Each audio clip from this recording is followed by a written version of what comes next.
Hello बच्चों, welcome to my YouTube channel Ranjit sir point पर आपका फिर से स्वागत है। आज हम लेके आए हैं आपके लिए एक और वीडियो जिसमें हम आपको सिखाएंगे गुणनखंड। ठीक है, पहला पार्ट हम इसका आपको दे चुके हैं।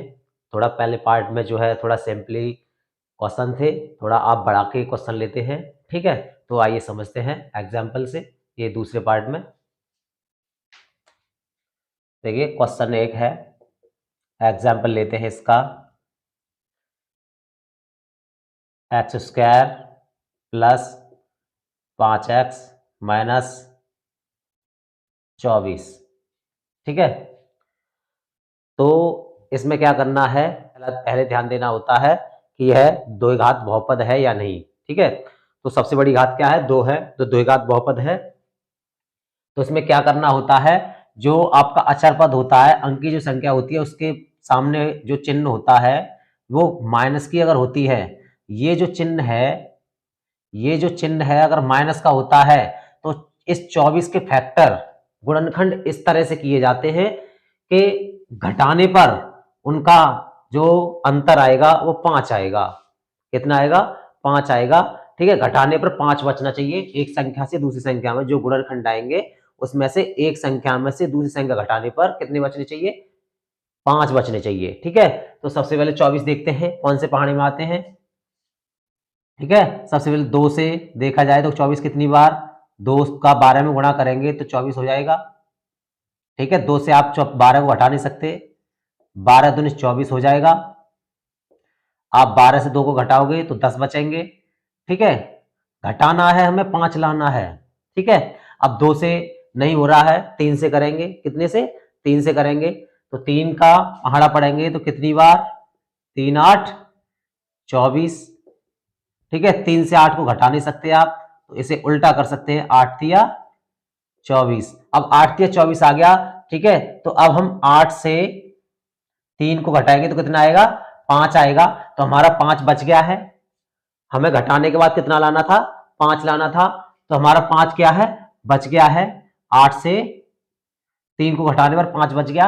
अब क्या करना होता है, ये जो यहां पर चर है, ठीक है, x है, x जो है हमारा व्यंजक जो है, ठीक है, तो वही क्या करना होता है, इनमें लगाना होता है कि 8 के साथ लगाएंगे 8x, ठीक है, 3 के साथ लगाएंगे x, 3x हो गया, बराबर 8x से 3x गया, कितना बचा?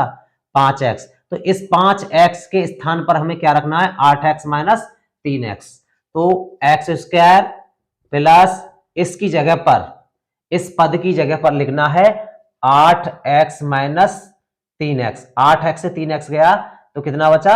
5x बचा। ठीक है, माइनस 24। अब क्या करना है कि यहां से कॉमन लेना है, यहां से कॉमन लेना है। ठीक है, 2 पदों में से कॉमन लेना है, इधर 2 पदों से कॉमन लेना है। ठीक है, तो यहां पर सबसे पहले ये देखना होता है कि हमें जो चर है, यहां अंक देखिए, आप चिन्ह देखोगे सबसे पहले तो यहां प्लस है, यहां प्लस है, तो प्लस कॉमन आएगा।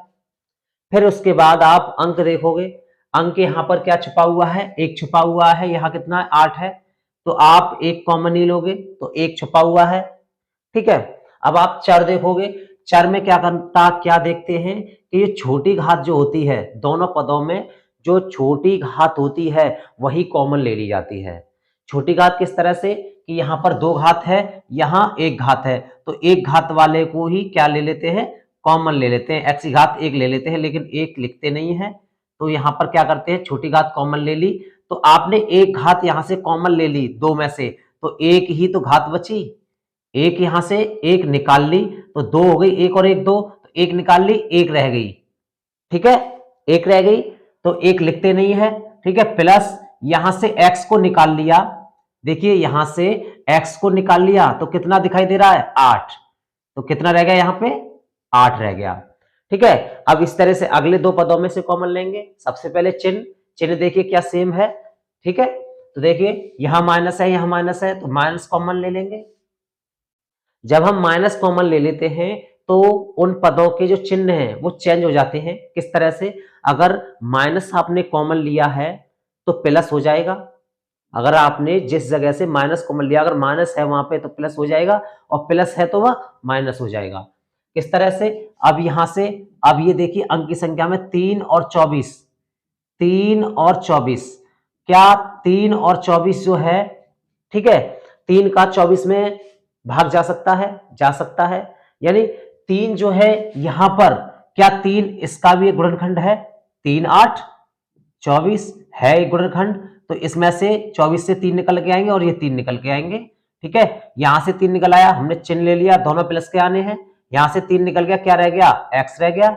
यहां इन दोनों जगह से माइनस निकल गया तो क्या रह गया, प्लस रह गया।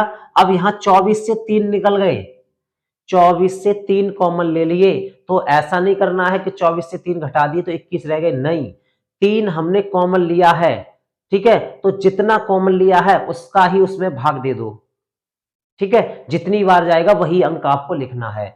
24 से आपने 3 कॉमन लिया, 3 का ही भाग दे दो, 3 8 24, तो क्या बचा, 8 ही बचा। तो हमने बताया 3 यहां से निकल लिया तो क्या बचा, 8 ही बचा, ठीक है। तो अब एक बात ध्यान और रखना कि जब ये कोष्टक में जो संख्याएं आती हैं, जो कोष्टक आते हैं, वो सेम टू सेम एक जैसे आते हैं। अगर एक जैसे नहीं आते हैं तो गुणनखंड आपका गलत चल रहा है।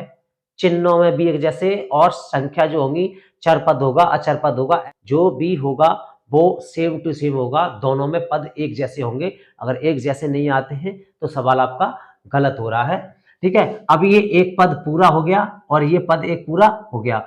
इस कोष्टक को जो है कॉमन ले लिया जाएगा, दोनों में है, इसमें भी है इसमें भी है।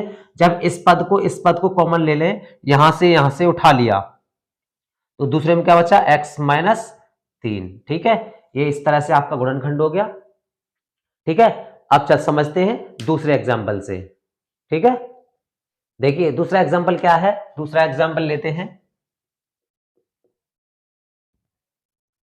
ठीक है। ये ले लिया 5x की घात 2 माइनस 4x माइनस 9, ठीक है। अब यहां जो है मैंने तुम्हें बताया था द्विघात बहुपद है, तो एक्स स्क्वायर का जो गुणांक होगा और वहां पर है तो इसका अंक से इससे गुणा कर लेते हैं, 5 45 हो गया। अब इस 45 के गुणनखंड ही करने हैं। अगर यहाँ प्लस है तो जोड़ने पर 4 आना चाहिए, अगर यहाँ प्लस है तो जोड़ने पर 4 आना चाहिए, इस तरह से गुणनखंड करने हैं, ठीक है।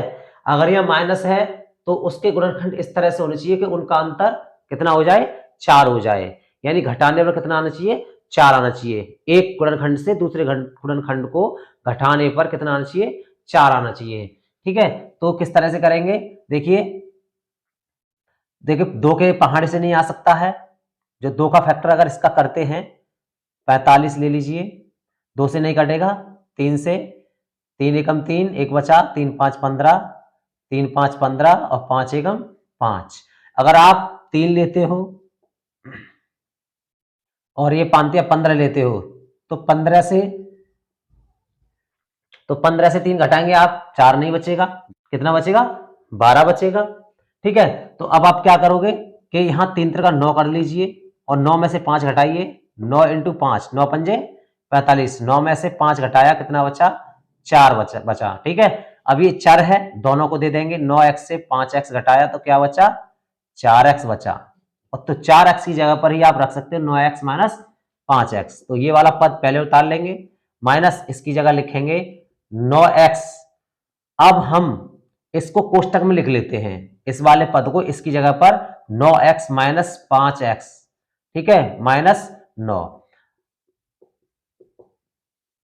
हमने ये कोष्टक में इसलिए लिखा था कि अगर हम आपको डायरेक्टली इसको प्लस का लिख देते तो आप समझ नहीं पाते ये प्लस कैसे हो गया इतनी जल्दी, लेकिन कोष्टक रखने से ये समझ में आ जाएगा कि यहाँ प्लस कैसे हो जाएगा कि इस माइनस का जब अंदर गुणा होगा इस वाले माइनस का, तो ये तो माइनस के 9x हो जाएंगे, ये माइनस माइनस क्या हो जाएगा, प्लस हो जाएगा, और ये 5x माइनस के 9, ठीक है। अगर हम जब इसको डायरेक्ट रख देते प्लस का यहाँ, तो आप सोच में पड़ जाते कि यहाँ माइनस था आपने प्लस कर दिया, ठीक है। इसलिए हमने कोष्टक रख के आपको समझाया है, ठीक है। तो किस तरह से प्लस आया था, तो यहां से कॉमन लेंगे, यहां से कॉमन लेंगे, देखिए यहां से चिन्ह लेंगे तो प्लस ही आएगा, ठीक है। और आप अंक की संख्या देखोगे 5 और 9, 5 और 9, ठीक है, एक किसी संख्या से विभाजित नहीं होते हैं, सेम संख्या से विभाजित हो तो वो कॉमन आता है, यानी 5 और 9 का HCF मासा जो होगा वो एक ही होगा, इसमें से कॉमन नहीं ले सकते, ठीक है। तो आप क्या लोगे, अब चर पद में देखोगे तो यहाँ x स्क्वायर है, यहाँ x की घात 1 है, तो मैंने तुम्हें बताया था जो छोटी घात होती है वही कॉमन होता है। तो छोटी घात क्या है, x है, x घात 1 है छोटी घात, ठीक है। तो x ले लिया तो यहाँ 5 बचा, यहाँ x घात 2 है तो 1 निकाल ली तो 1 घात रहेगी, माइनस x निकाल लिया तो 9 रह गया। अब यहां से चिन्ह निकालेंगे, प्लस लेंगे, ठीक है, क्योंकि पहले प्लस ही है तो प्लस कॉमन लिया जाएगा। अब देखिए यहां से 5 है या 9 है तो कॉमन नहीं आ सकता है, क्योंकि 5 और 9 का एचसीएफ जो मासा है सेम, सिर्फ एक ही है, कितना है, 1 है, एक कॉमन लेंगे तो छुपा रहेगा।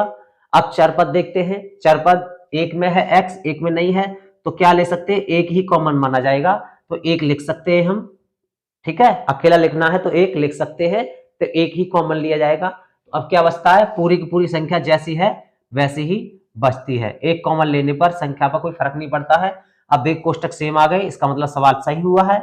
अब इन कोष्टकों को एक जगह लिख देते हैं या कॉमन निकाल लेते हैं। इन दोनों में पदों में से एक इस कोष्टक को कॉमन निकाल लिया, दूसरे में बचा x प्लस 1, ये हो गया आपका आंसर। इस तरह से गुणनखंड किए जाते हैं, ठीक है। तो आपको समझ में आ गया होगा। तो अगर हमारा वीडियो अगर आपको पसंद आ गया है तो आप इसे लाइक कीजिएगा, अपने दोस्तों के पास शेयर कीजिएगा और चैनल को सब्सक्राइब जरूर कीजिए, ताकि हमारी वीडियो का नोटिफिकेशन आपके पास लगातार पहुंचता रहे और इसी तरह से हम आपके लिए वीडियो हमेशा लाते रहेंगे। Thank you.